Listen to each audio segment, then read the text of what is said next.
పరిశుద్ధ గ్రంథములో ఒక వ్యక్తి ఉన్నాడు. అతని పేరు నోవహు. అతడు జీవితాన్ని మీరు జాగ్రత్తగా చదివితే అతడు కూడా తన కుటుంబాన్ని దేవుని మాట చేత నిర్మించాడు. తన కుటుంబాన్ని, తన జీవితాన్ని, తన పిల్లల భవిష్యత్తును తను దేవుని మాట చేత నిర్మించాడు. దేవుని మాటను బట్టి ఓడను కూడా నిర్మించాడు. అందువలన తను, తన కుటుంబము జలప్రలయములో చిక్కుకోకుండా, ఆ ప్రమాదములో చిక్కుకోకుండా వారందరూ రక్షించబడి ఈ ప్రపంచం మొత్తాన్ని దేవుడు వారి స్వాధీనములో ఉంచాడు. కారణం ఏంటి తెలిసిన? నోవహు దేవుని మాట చేత తన కుటుంబాన్ని కట్టుకున్నాడు. దేవుని మాటను బట్టి తన కుటుంబ రక్షణ కొరకు ఒక ఓడను కట్టాడు. దేవుని బిడ్డలారా, అర్థం చేసుకో, నోవహులాగా నువ్వు కూడా దేవుని మాటను బట్టి జీవించాలి. దేవుని మాటకు నువ్వు లోబడాలి. ఒకసారి మనం నెమ్మదిగా బైబిల్ చదువుదాం, అప్పుడు మీకు అర్థమవుతుంది బైబిల్ ఏం చెప్తుందో. ఆదికాండము 6వ అధ్యాయము, దయచేసి బైబిల్ తీయండి. ఆదికాండము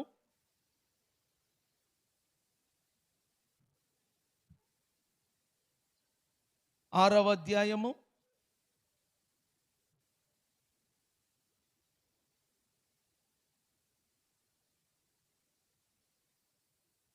5 నుంచి నేను చదువుతాను, మీరు చాలా జాగ్రత్తగా గమనించాలి.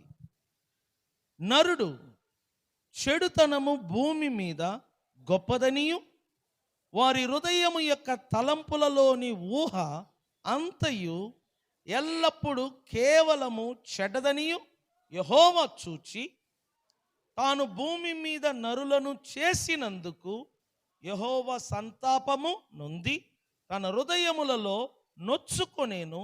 అప్పుడు యెహోవా, నేను సృజించిన నరులను, నరులతో కూడా జంతువులను, పురుగులను, ఆకాశ పక్షులను భూమి మీద ఉండకుండా తుడిచివేయుదును.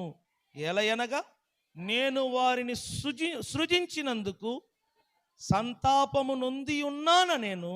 అయితే నోవహు యెహోవా దృష్టి యందు కృప పొందినవాడాయెను.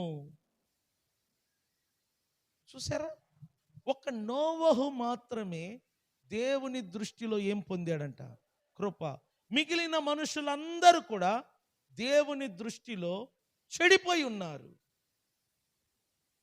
వారి ఊహ అంటే వారి తలంపులు, వారి యొక్క ఊహ ప్రతిదీ కూడా దేవుని దృష్టిలో చెడిపోయి ఉన్నది.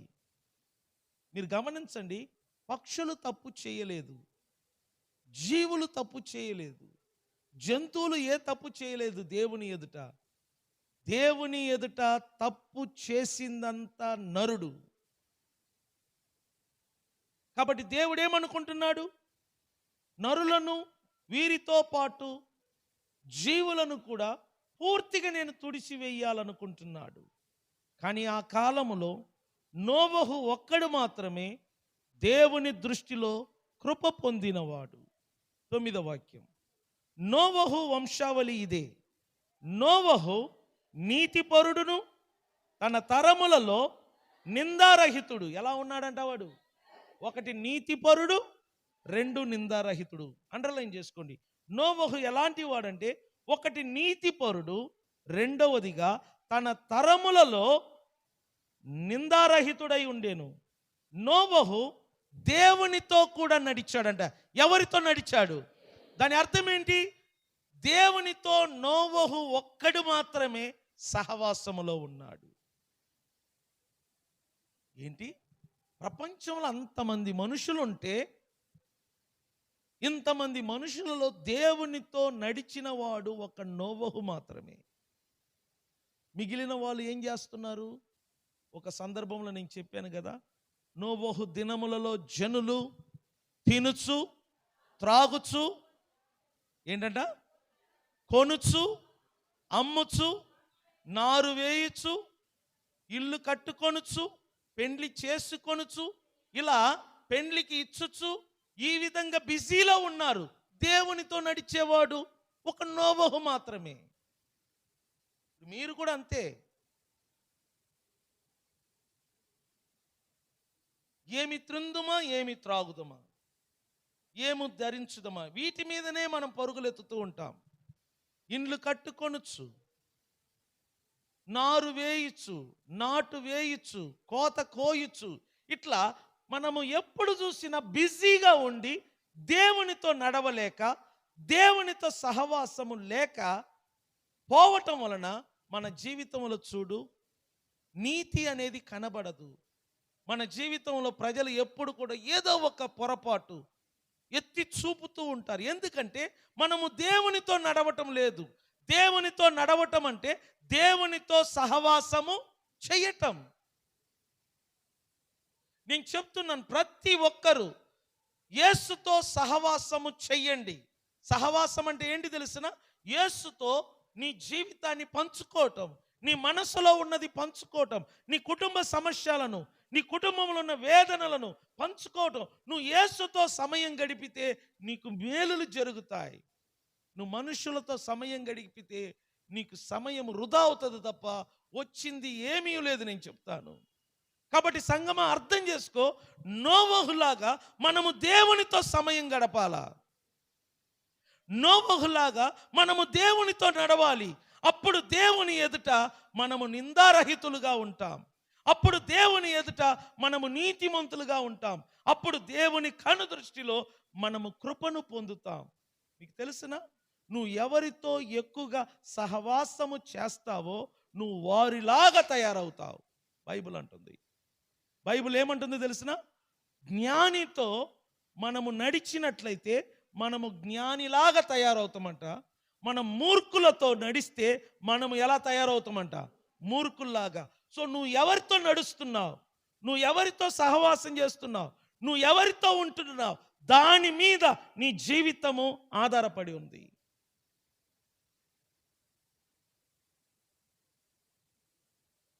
నువ్వు చర్చిలో ఎలా ఉంటున్నావని కాదు సుమా ఇంపార్టెంట్.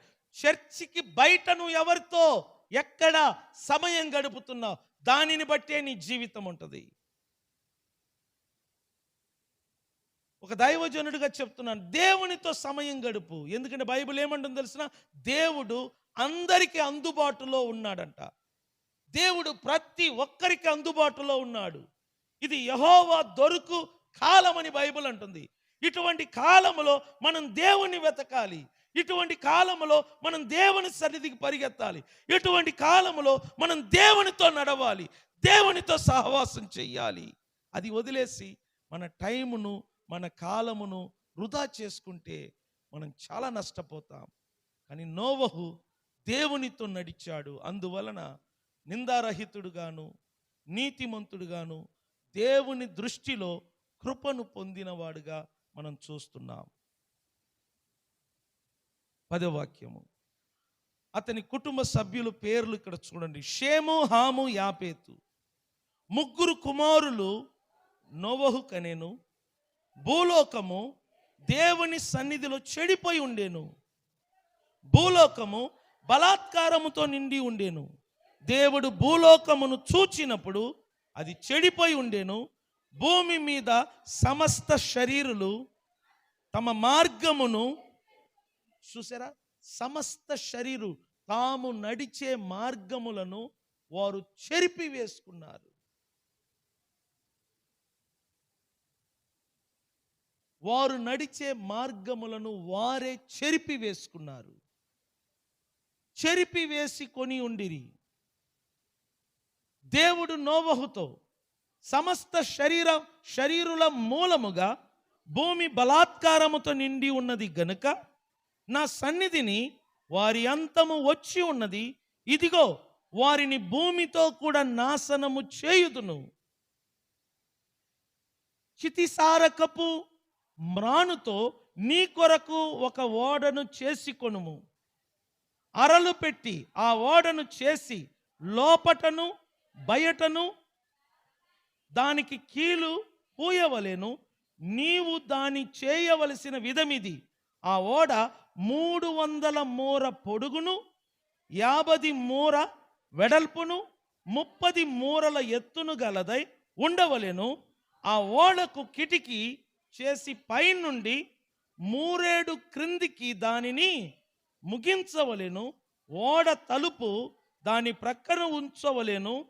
క్రింది అంతస్తు, రెండవ అంతస్తు, మూడవ అంతస్తు గలదిగా దానిని చేయవలెను. ఇదిగో నేనే జీవవాయువు గల సమస్త శరీరులను ఆకాశము క్రింద ఉండకుండా నాశనము చేయుటకు భూమి మీదికి జలప్రలయమును రప్పించుచున్నాను. చూడండి, లోకమందున్న సమస్తమును చనిపోవును, అయితే నీతో నా నిబంధన స్థిరపరచెదను.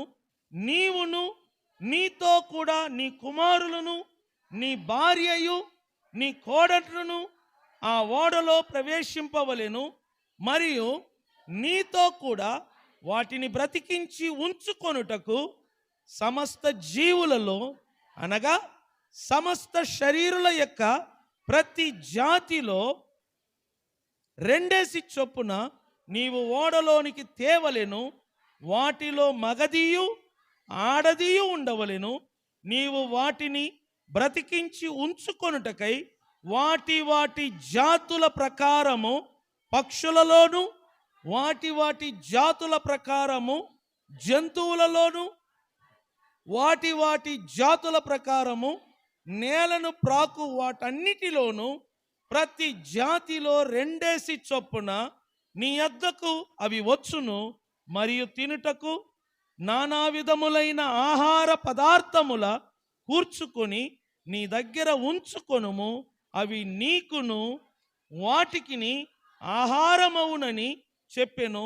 నోవహు అట్లు ఏం చేశాడంట? దేవుడు తనతో ఏమి చెప్పాడో అలాగనే చేశాడు. ఇదేనండి నిర్మించటం అంటే. మీకు తెలుసు కదా, పెద్ద పెద్ద ధనవంతులు పెద్ద పెద్ద భవనాలు కడుతున్నప్పుడు మంచి ఇంజనీరింగ్ సలహాలు తీసుకుంటారు. ఇంజనీరింగ్ పిలిపించి వాళ్ళ మనసులో ఉన్న ఆ తలంపులు, ఎన్ని రూమ్స్లు కట్టాలి, ఎలా కట్టాలి, ఎంత ఎత్తు కట్టాలి, ఇవన్నీ కూడా ఒక ఇంజనీరింగ్కి చెప్తారు. అప్పుడు ఆ ఇంజనీరింగ్ ఓనర్ చెప్పిన మాటలన్నిటిని విని ఒక ప్లాన్ గీస్తాడనమాట. బ్లూ ప్రింట్ అనమాట. ఒక ప్లాన్ను తయారు చేసి, బ్లూ ప్రింట్ను తయారు చేసి ఆ మోడల్స్ను ముందు పెడతాడు. అప్పుడు ఓనర్ ఓకే అన్న తర్వాత ఆ ఇంజనీరింగ్ ఏం చేస్తాడంటే ఆ బ్లూ ప్రింట్లో ఉన్నట్లుగానే ఇంటిని తయారు చేస్తాడు.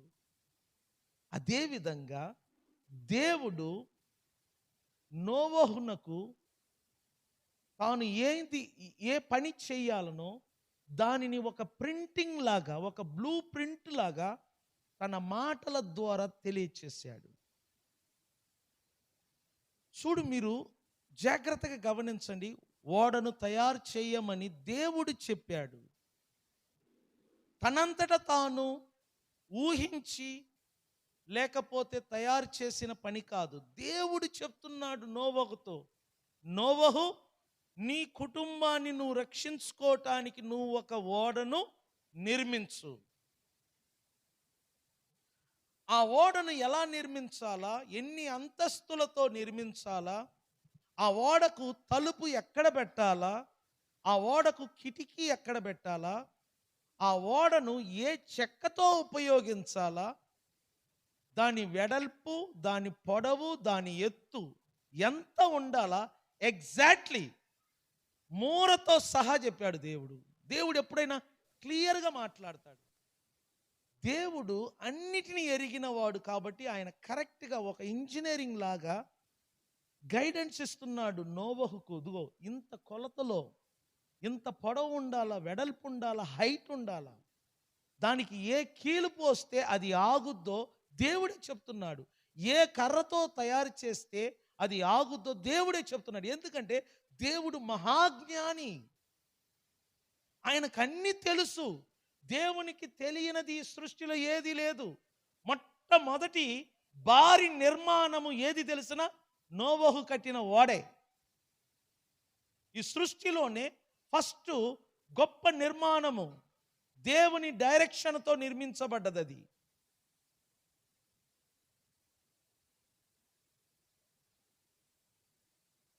అంత పెద్ద ఓడ జలప్రలయములో కూడా కూలిపోకుండా స్థిరంగా ఉన్నది.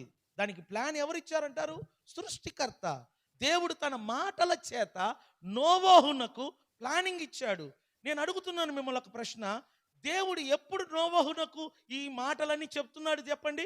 దేవునితో నోవహు సహవాసములో ఉన్నప్పుడే దేవుడు ఎవరితో మాట్లాడుతున్నాడు? నేను చెప్తున్నాను, దేవునితో నువ్వు ఉంటేనే దేవుడు నీతో మాట్లాడతాడు. దేవునితో నువ్వు నడిస్తేనే దేవుడు నీతో మాట్లాడతాడు. దేవునితో నువ్వు సహవాసం ఉంటేనే దేవుడు నీతో మాట్లాడతాడు. నువ్వు దేవునితో సహవాసం లేకుండా, నువ్వు దేవునితో నడవకుండా, నువ్వు అక్కడక్కడక్కడక్కడక్కడ చెదురుతూ ఉంటే దేవుని డైరెక్షన్ నీకు రాదు.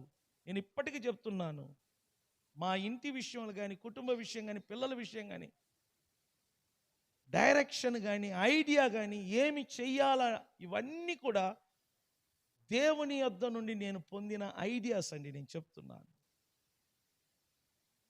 ఏం భోజనం పెట్టాలి అది కూడా దేవుని యొద్ద నుండి పొందిన ఒక ఐడియా.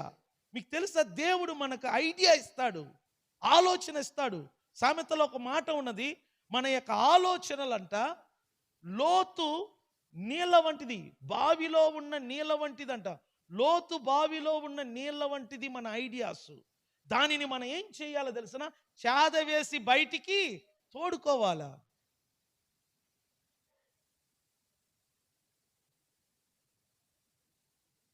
నాకు మీలాగా ఇక్కడ తోబుట్టువులు, రక్త సంబంధులు, ఇంటి పేరటోళ్ళు ఎవడు లేడు, ఒక్కనే నేను ఏదైనా చేయగలను.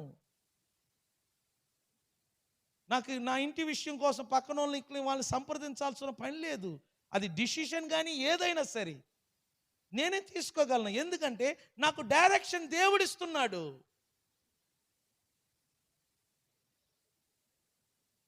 నేను దేవునితో నడుస్తున్నాను, నేను దేవుని సహవాసములో ఉంటున్నాను. నాకు ఐడియాస్ మొత్తం దేవుని దగ్గర నుంచి నాకు దొరుకుతుంది.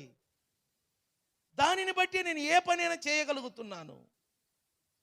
ఇక ముందుకు కూడా నేను అలాగనే చేస్తాను. నా పిల్లల విషయం, వాళ్ళ భవిష్యత్తు విషయం, ప్రతిదీ కూడా నేను అలాగనే చేస్తూ ముందుకు వెళ్తూ ఉంటాను. ప్రతిదీ చూడండి, ఊరు మెచ్చుకుంటుంది నేను చేసే ఏ పనైనా సరే. ఎందుకంటే ఆ ఐడియాస్ దేవుడిచ్చేది నాకు. అక్కడ ఒక వైరాగ్యం ఉంది, నేను ఏ పని చేసినా మెచ్చుకోవాలా ప్రజలు, అలా చెయ్యాలి, అదే నా టార్గెట్. ఇవన్నీ కూడా దేవునితో మన సహవాసములో ఉంటే, దేవునితో మనం నడిస్తేనే దేవుడు మనకు ఐడియా ఇస్తాడు, దేవుడు మనకు చెప్తాడు, దేవుడు మనకు నేర్పుతాడు. సో నోవహు దేవునితో సహవాసములో ఉన్నాడు కాబట్టి దేవుడు ఈ భూమికి జరగబోయేది చెప్పాడు, భూమిని ఎలా నాశనం చేయబోతున్నాడో చెప్పాడు, భూమికి వచ్చే ప్రళయమును గురించి చెప్పాడు. కానీ నీవును నీ ఇంటి వారందరూ రక్షించబడాలంటే నేను చెప్పినట్లుగా నువ్వు ఒక ఓడను నిర్మాణము చెయ్యాలి. దేవుడు ఏ పని చెప్పాడో, ఏది చెయ్యమన్నాడో బైబిల్ అంటుంది, నోవహు అట్లు చేసెను. అదేనండి నిర్మించటం.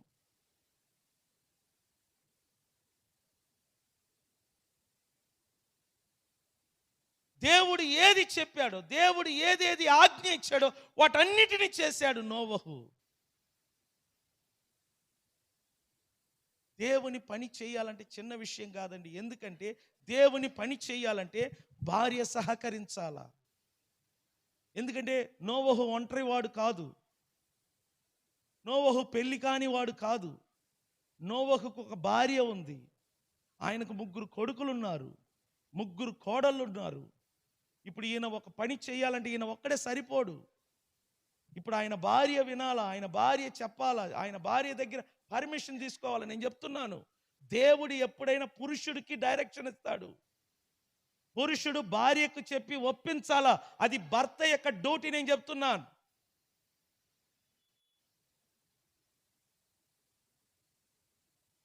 కొన్ని కుటుంబాలలో భార్య భర్త డైరెక్షన్కు లోబడదు, భార్య భర్త మాటకు లోబడదు. అందువలన ఆ కుటుంబంలో ఏ పని జరగదు. నేను చెప్తున్నాను స్త్రీలు, నేను చెప్తున్నాను మీరు ఎప్పుడు కూడా మీ భర్తలకు లోబడి ఉండాలని నేను చెప్తున్నాను. నీ భర్తకు నువ్వు ఎప్పుడు లోబడతావో నీ ఇంటి డైరెక్షన్ కరెక్ట్గా ఉంటుంది. నువ్వు ఎప్పుడు ఎక్కడ నీ భర్త మీద పై చేయి ఉండాలనుకుంటావో అర్థం చేసుకో, నీ ఇండ్లు కొల్లేరవుతుంది. నీకు 100 కోట్ల ఆస్తి ఉండవచ్చు, లేకపోతే నువ్వు వచ్చేటప్పుడు కట్నం కనుబండలో ఉన్న వారి కంటే ఎక్కువ తేవచ్చు, కానీ నువ్వు నీ భర్తకు లోబడటమే వాక్య ధర్మం. పురుషులు కూడా నేను చెప్తున్నాను, భర్త నీ పని ఏంటి తెలుసు? నువ్వు ఒక కింగ్ లాగా నీ భార్యను ఏలుబడి చేయాలా, నువ్వు గదమాలా, ఖండించాలా. వినకపోతే కష్టమా? నువ్వు చెప్పాలా. నువ్వు నా మాట వినకపోతే నువ్వు పిల్లలు అందరు దెబ్బతింటారు. ఎందుకంటే ఇక్కడ చూడు, నోవహు మాట భార్య విన్నది, తర్వాత 3 కొడుకులు విన్నారు, తర్వాత 3 కోడలు విన్నారు. ఒక ఇంటి యజమానుడు మాట వినిన దాని వలన భార్య రక్షించబడ్డది, 3 కొడుకులు రక్షించబడ్డారు, 3 కోడళ్ళు కూడా ఏమయ్యారంట. చూసారా? దేవుడు భార్యతో మాట్లాడాల, దేవుడు కొడుకులతో కోడళ్ళతో మాట్లాడాల. దేవుడు ఎవరితో మాట్లాడుతున్నాడు? ఎందుకు? ఈ ఒక్క నోవహు మాత్రమే దేవునితో ఏం చేస్తున్నాడు? నడుస్తున్నాడు, సహవాసంలో ఉంటున్నాడు. ఎవరు దేవునితో సహవాసంలో ఉంటారో వారేనండి మాట్లాడేది.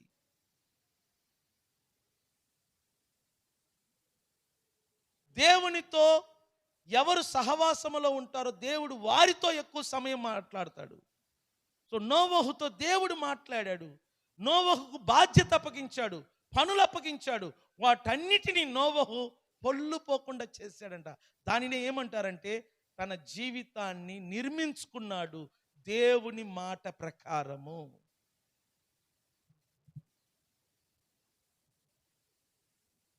సో బైబిల్ అంటుంది నోవహు అట్లు చేసెను, దేవుడు అతనికి ఆజ్ఞాపించిన ప్రకారము యావత్తు. దాని అర్థం ఏంటి? ఏ ఆటంకము లేకుండా దేవుడు ఏ ఏ మాటలు చెప్పాడో ఆ మాట ప్రకారంగా నిర్మించుకున్నాడు తన జీవితాన్ని. 7వ అధ్యాయం. యెహోవా ఈ తరము వారిలో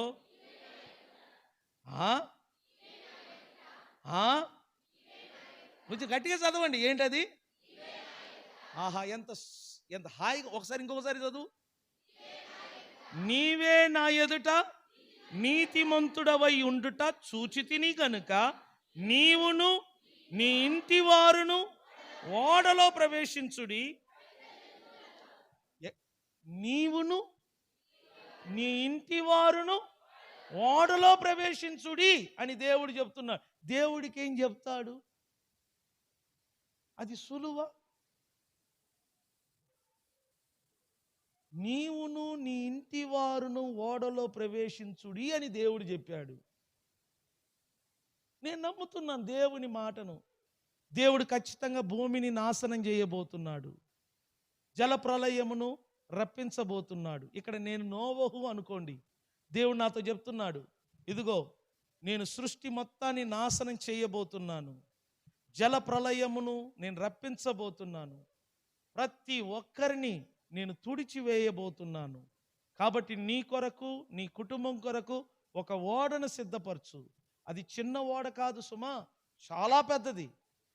ఆ ఓడను తయారు చేసి అందులో నీవును నీ భార్య నీ పిల్లలందరూ కూడా అందులో ప్రవేశించుడి అని ఆయనకు నాకు చెప్పేశాడు. ఇది చిన్న పని కాదు. ఇప్పుడు నేనేం చేయాలా? నేరుగా నా భార్య దగ్గరికి వెళ్ళాలా?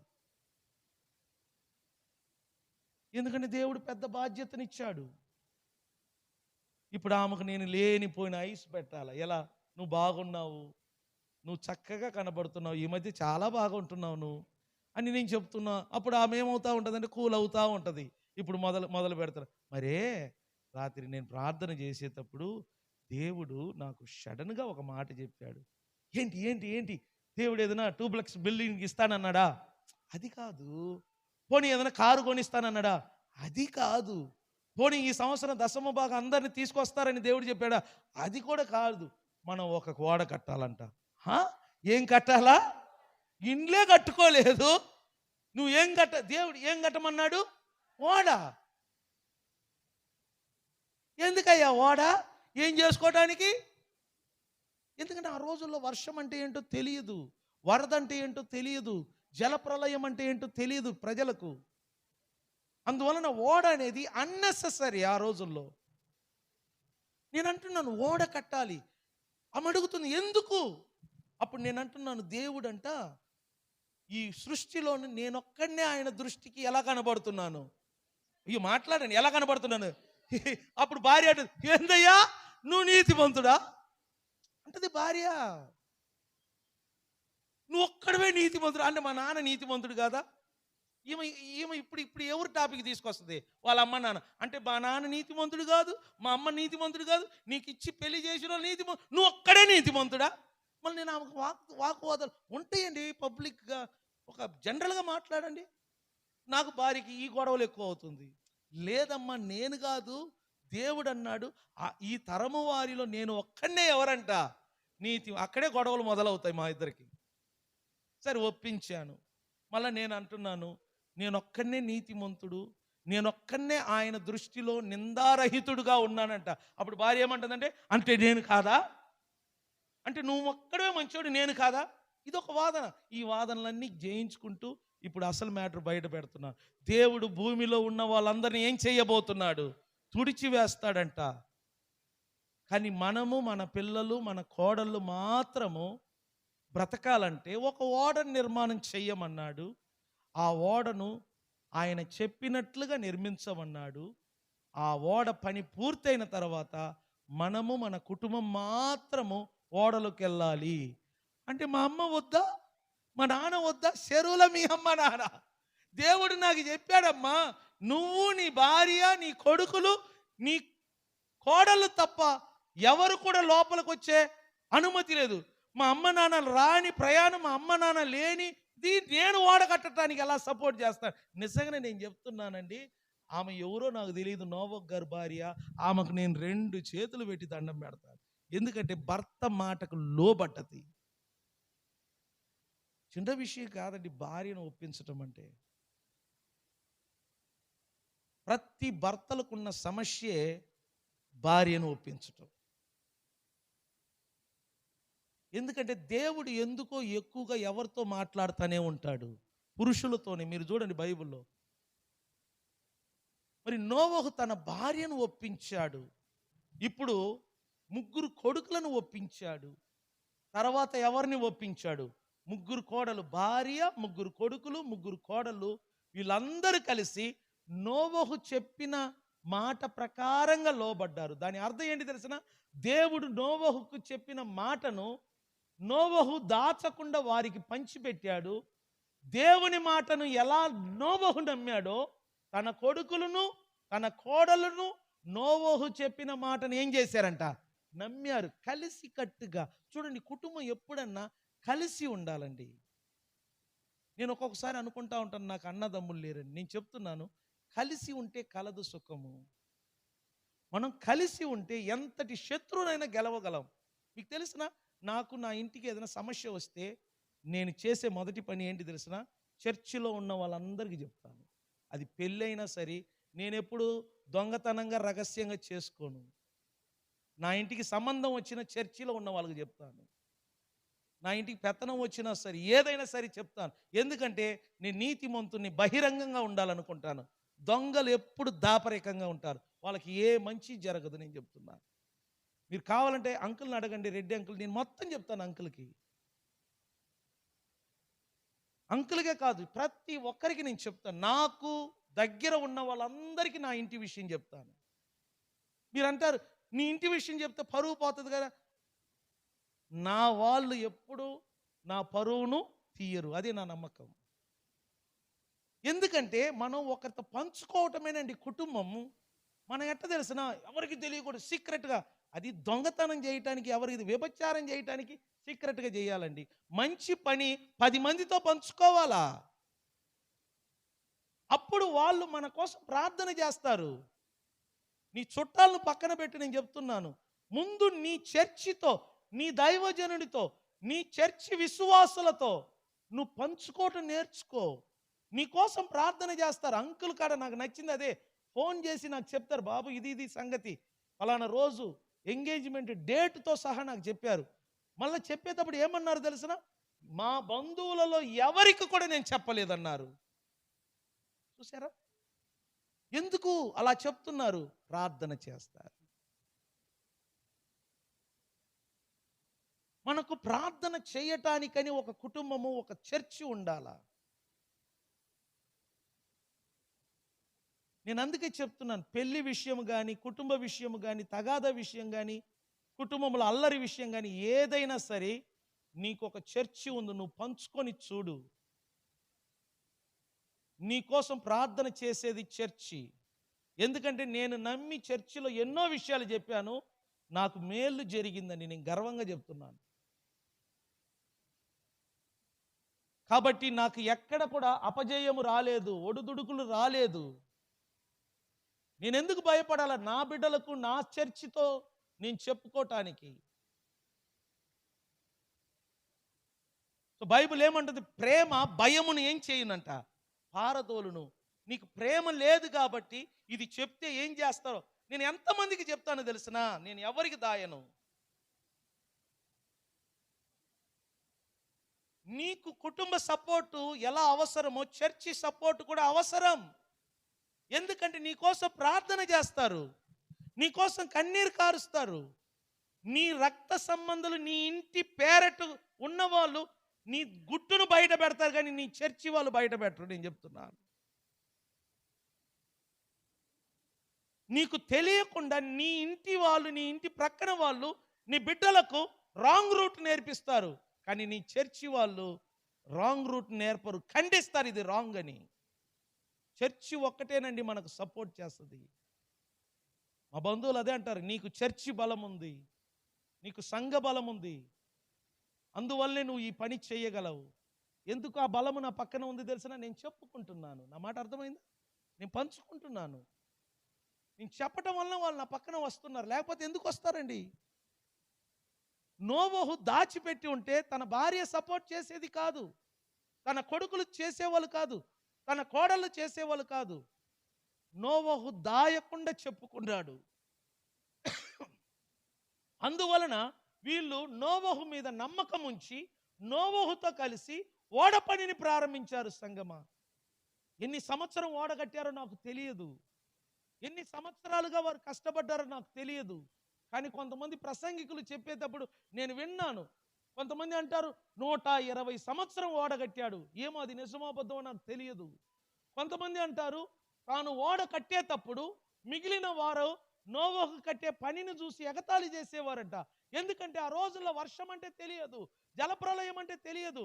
అలాంటప్పుడు వరద ఎందుకు వస్తుంది, జలప్రలయం ఎందుకు వస్తుంది, ఇంత పెద్ద ఓడని ఎందుకు కట్టి టైంను వృధా చేసుకుంటున్నావు? దీనికి బదులుగా నువ్వు ఇండ్లు కట్టుకోవచ్చు, పొలాలను కూడబెట్టవచ్చు, ఆస్తిని కూడబెట్టుకోవచ్చు, డబ్బును సంపాదించవచ్చు, ఉన్నదంతా తీసుకెళ్ళి ఓడకు పెడుతున్నావని నోవహు కుటుంబాన్ని చూసి ఎగతాళి చేసిన వారు ఎందరో మనకు తెలియదు. కానీ పని పూర్తయినది. దేవుడు చెప్పినట్లుగా జలప్రలయము భూమి మీదకి వచ్చినది. పగలు రాత్రి 40 రోజులు ప్రచండమైన వర్షము దేవుడు కురిపించాడు. ఎన్నడూ చూడని వర్షాన్ని చూశారు, ఎన్నడూ చూడని జలప్రలయాన్ని చూశారు. అప్పుడు ఏం జరిగింది? దేవుడు చెప్పినట్లుగా వారు చేసిన దాని వలన వారు ఆ ఓడలో సురక్షితంగా ప్రవేశించారు. స్తోత్రం చెప్పండి. అదేవిధంగా దేవుడు మనకి ఎన్నో విషయాలు ఈ గ్రంథములో రాసి పెట్టాడు, ఈ గ్రంథములో చెప్పి ఉన్నాడు. దీనిని ప్రకారంగా మనం చేస్తే రాబో కాలములలో కూడా మనకు భయంకరమైన రోజులు వస్తాయి. మీకు తెలుసా, నిన్న కృష్ణ నాకు ఫోన్ చేశాడు, ఆటో కృష్ణ. ఏంటి కృష్ణ అని అడిగాను.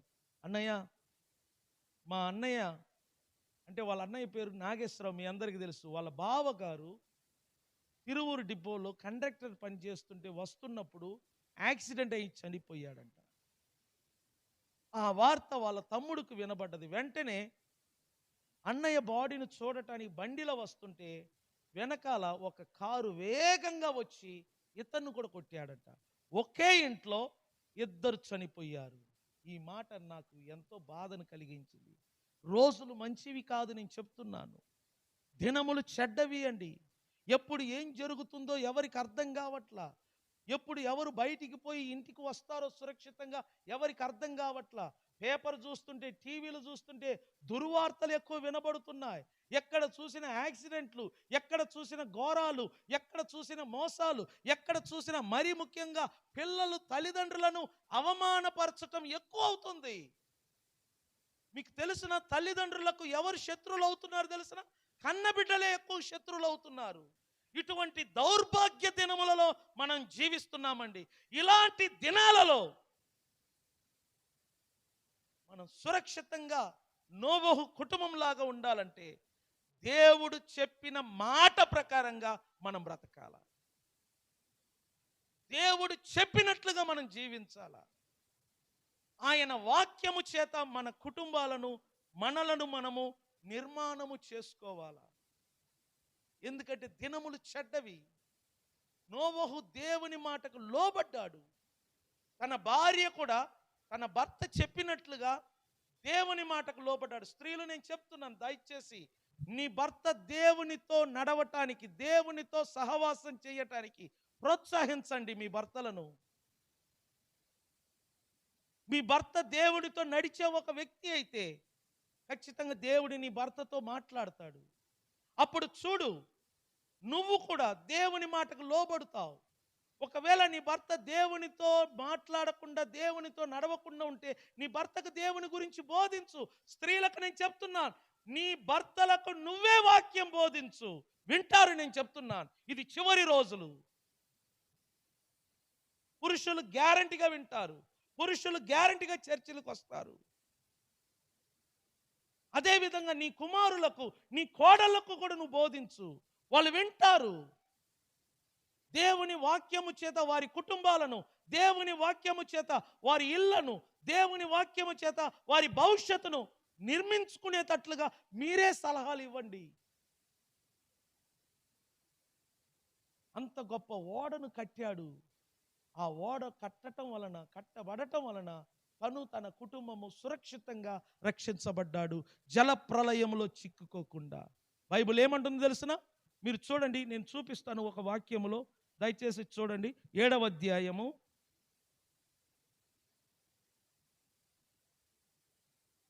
'టైం లేదు కనుక నేను త్వరగా వెళ్తున్నాను. 19వ వాక్యం నుంచి చదువుదాం.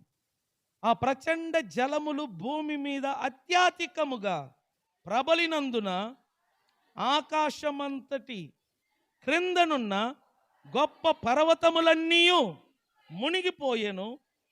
15 మూరల ఎత్తున నీళ్లు ప్రచండముగా ప్రబలెను గనుక పర్వతములను మునిగిపోయెను.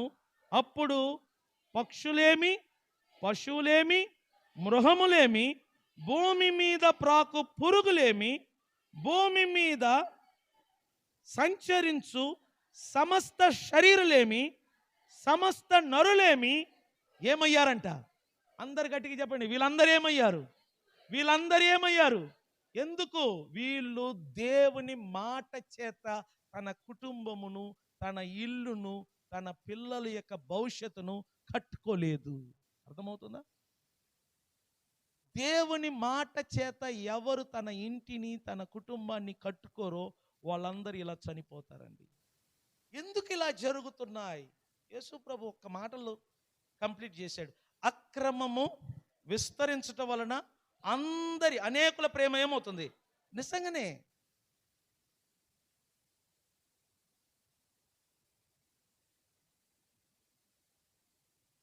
ప్రేమ లేదండి ఈ రోజుల్లో, నేను చెప్తున్నాను.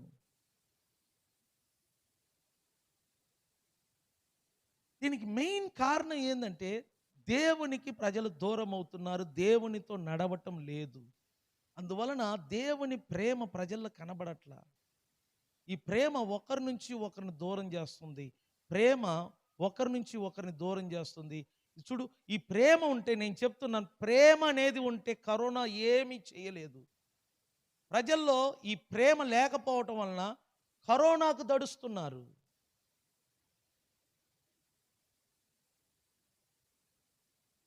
మీరు నమ్మరండి, నేను మొన్న ఒక వీడియో చూశాను. ఒక కోతి, అర్థం చేసుకోండి, ఒక కోతి నడుచుకుంటూ రైల్వే ట్రాక్ దాటుతుంది. అనుకోకుండా అది రైల్వే ట్రాక్ మధ్యలో చిక్కుకున్నది. ఒక పిల్ల వేగవంతంగా రైలు వస్తుంది, కానీ ఈ తల్లి కోతి ఏం చేస్తుందంటే పరిగెత్తుతుంది, భయపడట్ల రైలుకి. ఆ మధ్యలో చిక్కుకున్న తన బిడ్డను రక్షించటానికి, తన బిడ్డను ఎలాగైనా ఆ ట్రాక్ నుంచి బయటికి విసరటానికి అది పరిగెత్తుకొని వచ్చింది. పరిగెత్తుకొని వచ్చి ఆ యొక్క ట్రాక్ మధ్యలో చిక్కుకున్న ఆ కోతిని తీసి అలా బయటికి తెచ్చే టయానికి రైలు వచ్చి కొట్టేసింది. పిల్ల బయటపడ్డది, తల్లి ఎరక్కపోయింది. ఇక్కడ తల్లి చూడండి, రైలుకు భయపడలా, తల్లి దృష్టి మొత్తము తన బిడ్డను ఎలాగైనా. కానీ నేను చెప్తున్నాను, ఈరోజు గుర్తుపెట్టుకోండి, ఈరోజు ఉన్న ప్రేమ ఎలా ఉందంటే, కన్న బిడ్డకు కరోనా వచ్చిన తల్లులు తండ్రులు బిడ్డను కూడా దూరం పెట్టే రోజులు ఇది.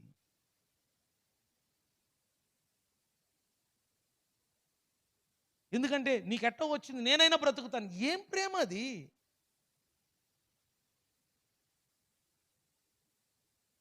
ఒక జంతువుకు లేదు. తన ప్రాణం పోయినా పర్వాలేదు, తన బిడ్డను రక్షించుకోవటానికి ఆ కోతి రైల్లో పడ్డది.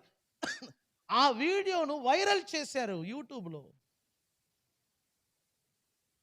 నేను నిజం చెప్తున్నాను, మానవ జాతి జంతువుల కంటే హీనంగా ఉంది ఈ రోజుల్లో. ప్రేమ లేదు. కానీ ప్రభువు అంట తన దగ్గర కుష్ఠరోగులు కాదు, ఏ రోగులు వచ్చినా సరే వారందరినీ ఆయన ప్రేమతో కౌగలించుకునేవాడు. ఆయన ఏమన్నాడు తెలిసిన, నా యొద్దకు వచ్చు వానిని నేను ఏమాత్రమును త్రోసివేయను. అది నిజమైన ప్రేమ. అర్థం చేసుకోండి, దేవుని వాక్యము చేత మన జీవితాలను, మన కుటుంబాలను నిర్మించుకోవాలా. బైబిల్ అంటుంది, గొప్ప పర్వతములు మునిగిపోయెను, 20వ వాక్యం, 15 మూరల ఎత్తున నీళ్లు ప్రచండముగా ప్రజలేను గనుక పర్వతములను మునిగిపోయెను. అప్పుడు పక్షులేమి, పశువులేమి, మృగములేమి, భూమి మీద ప్రాకు పురుగులేమి, భూమి మీద సంచరించు సమస్త శరీరులేమి, సమస్త నరులేమి చనిపోయిరి. ఇక్కడ చూడు, పొడి నేల మీదనున్న వాటన్నిటిలోనూ నాసిక రంధ్రములలో జీవాత్మ సంబంధమైన ఊపిరి గలవన్నీ చనిపోయెను. నరులతో కూడా పశువులను, పురుగులను, ఆకాశ పక్షులను, నేల మీదనున్న జీవరాశులన్నీ తుడిచివేయబడెను. అవి భూమి మీద ఉండకుండా తుడిచివేయబడెను. నోవహును, కొంచెం గట్టిగా చదవండి, నోవహును చెప్పండి, నోవహును అతనితో కూడా ఆ ఓడలో ఉన్నవన్నీ మాత్రం ఎలా ఉన్నారట, మిగిలి ఉండేను. ఎందుకు? వీళ్ళందరూ ఎందుకు మిగిలి ఉన్నారు? నోవహును అతనితో కూడా ఉన్న వారందరిని మిగిలి ఉన్నారు. మిగిలిన వాళ్ళందరూ చనిపోయారు. కారణం ఏంటంటే వీళ్ళు మాత్రము దేవుడు చెప్పిన మాట ప్రకారంగా నిర్మాణము చేశారు. నేను చెప్తున్నాను, మనుష్య కుమారుడు రాకడ దినములలో కూడా ఇలాగనే ఉంటుంది. మనుష్య కుమారుడు రాకడ దినములలో ఇలాగనే ఉంటుంది. హఠాత్తుగా నాశనం వస్తుంది. అలా రాకుండా మనము నోవహు కుటుంబములాగా మిగిలి ఉండాలంటే దేవుని వాక్యము చేత మీ కుటుంబాలను నిర్మాణం చేయండి. దేవుని వాక్యము చేత మీ ఇండ్లను నిర్మాణము చేయండి. దేవుని వాక్యము చేత మీ పిల్లల భవిష్యత్తులను నిర్మాణము చేయండి. దేవునికి సమీపంగా ఉండండి. దేవునితో కలిసి నడవండి. దేవునితో సహవాసము చేయండి. అప్పుడు మీరు, మీ కుటుంబము ఎటువంటి తెగుల్లో, ఎటువంటి వైరస్లో చిక్కుకోకుండా మీరు భద్రపరచబడి ఉంటారు. నేను చెప్తున్నాను, మనకి ఏ కీడు రాదు, ఏ కీడు, ఏ తెగులుని గుడారమును సమీపించదంట. మన కొరకు దేవుడు రాసి పెట్టిన వాగ్దానం. కాబట్టి దేవుని బిడ్డలారా, సంగమా, దేవునికి దూరం అవ్వద్దు, చర్చికి దూరం అవ్వద్దు, ఆయన వాక్యమునకు దూరం అవ్వద్దు. ఎందుకంటే ఆయన వాక్యమునకు దేవునికి దూరమైన వాళ్ళందరూ మునిగిపోయారు, వాళ్ళందరూ చచ్చిపోయారని బైబిల్ అంటుంది. కానీ దేవునికి దగ్గరగా ఉన్న, దేవునితో సహవాసములో ఉన్న నోవహు కుటుంబం మాత్రము మిగిలి ఉన్నారు. వాళ్ళే ఈ ప్రపంచాన్ని ఏలుబడి చేశారు. కాబట్టి నేను చెప్తున్నాను, దేవుని వాక్యము చేత మీ కుటుంబాలను కట్టండి, దేవుని వాక్యము చేత మీ ఇండ్లను నిర్మాణము చేయండి, మీ పిల్లల భవిష్యత్తును దేవుని మాట చేత నిర్మించండి.